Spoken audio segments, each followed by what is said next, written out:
What's up guys, welcome to the video. So today we are going to talk about macronutrients. What are they, where do they come from, and why do I need them? So macronutrients are made up of fats, carbs, and protein. And so for every 1 gram of fat equals 9 calories. For every 1 gram of protein or carbs equals 4 calories. When you're tracking macronutrients, you really need to understand that you're also tracking calories at the same time, but it's more beneficial to track macros because on the labels, you know, there is a variance of calories, you know what I mean? So if you track your macros to a T and you hit your macro numbers and you add up all your carbs, fats, and proteins and multiply them by their multipliers to get the total calorie number, it's probably most likely going to be different than what it says for the total amount of calories that had been counting up in MyFitnessPal. So not to confuse you guys or anything, but if you're going to track, then I would stick to macros or just stick to calories. So the more consistent you are, the better results you will have. Not everybody has to track macros. You can track calories. I really prefer tracking macros. For one, you're gonna get adequate amounts of each macronutrient. It's very important to get enough fat for proper hormonal balance and satiety, enough protein to rebuild muscle tissue as well as satiety, and to get enough carbohydrates to be able to keep training as hard as you can. You know, while say if you're dieting, you know, it's very important to keep carbs as high as possible. When you're tracking calories, those numbers can fall anywhere. You know, you could be eating say 2,500 calories, maybe 50% of it is coming from fat, maybe 30% of it is coming from protein. You know, because a lot of people just go on like a low carb diet and they have no idea actually how many carbs they're taking in.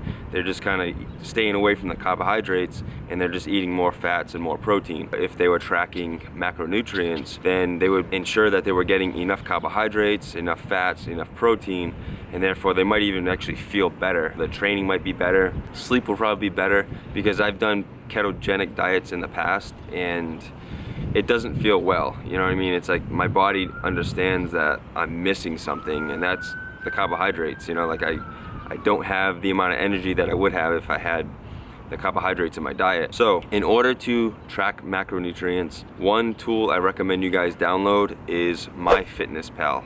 So it's an app, it's free. You can use it on your desktop computer or you can use it on your iPhone. And as well as I think any other type of phone, maybe it's like the Android. So when it comes to tracking, you want to be consistent, and you're also going to need a food scale. So you can buy a decently cheap food scale from say Target or Walmart, or you can even order it on Amazon. There's tons of scales out there. They're fairly cheap and they're very easy to use. Just get one that measures in grams as well as ounces. So to first start tracking, you know, open up the app, kind of get familiar with it.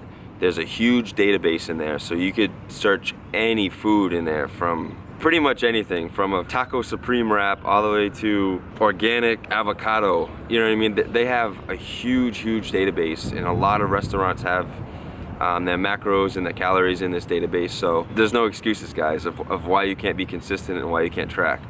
So in order to start tracking, you basically want to have the food scale. You know, you want to put, you know, whatever container you're going to use to put your food in or cook it in. You know, if I'm going to cook, say, let's say oats, for instance. So I'll put the bowl on the scale, zero it out, and then I'll take the oats and pour the oats inside of the bowl, and then I'll measure, say, 40 grams. Say I want to have 40 grams of oats. I'll weigh out the 40 grams of oats, and then I'll go into MyFitnessPal app and, you know, search oats or oatmeal, and make sure it's the dry value, because there's many oatmeals that could be like cooked oatmeal or something, but make sure it matches up to the label on the product that you're actually using. And MyFitnessPal actually has a barcode scanner, which is actually super useful, super cool, because you can just straight up scan the food and log it in that way instead of searching through the database and looking for that exact food. It's not that hard, it's pretty simple. Hopefully this video can help you guys, and the better you get at tracking, the easier it will become. Like, I've been tracking macronutrients for a long time now, and I basically have the ability to go to any restaurant that I want, and I can pretty much eyeball the meal that I got. You know, I can have a good estimation of how many carbs, fats, and protein I'm taking in.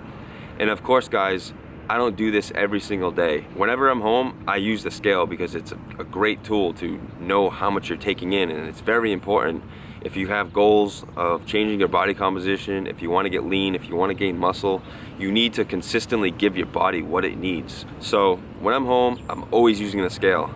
But say for instance, I'm gonna go out to dinner somewhere, no problem. Of course, I'm not just gonna order the chili cheese fries and the double bacon burger. I'm gonna have balance there. You know, I'm gonna enjoy myself. Maybe I'll get, I don't know, I like to eat pretty simple, pretty clean. So I'll get like, say, grilled chicken breast or a steak with some potatoes and veggies. And I always ask them to have it cooked with no butter and have all the sauces on the side. So that way it's like, boom, I'm used to weighing out like chicken breast at home, you know, cooked chicken breast. So I can kind of look at it, eyeball it, and be like, okay, this is roughly 6 ounces of cooked chicken breast. And then I'll just put that into my Fitness Pal and I'll see the baked potato. Like, okay, this is probably 275 grams of potato. You know, boom, into my Fitness Pal. And then the veggies, you know, probably 6 grams of carbs from the veggies. And in whatever sauces I have on the side, you know, lightly douse them or a little bit of ketchup. And it's boom, it's that easy, that simple. Like, I'm not going far off from my macros. Say even that day I go over by 15 grams of carbs, maybe a couple grams of fat, but it's like I'm not doing that every single day.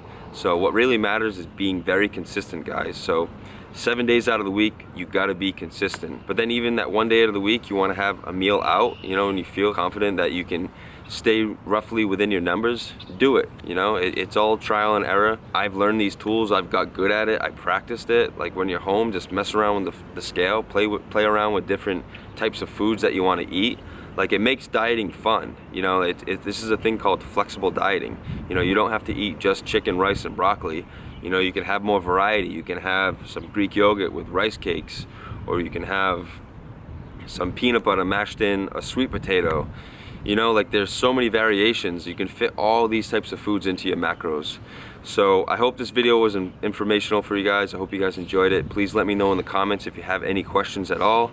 And be on the lookout for more content coming soon, guys. Thank you. Peace.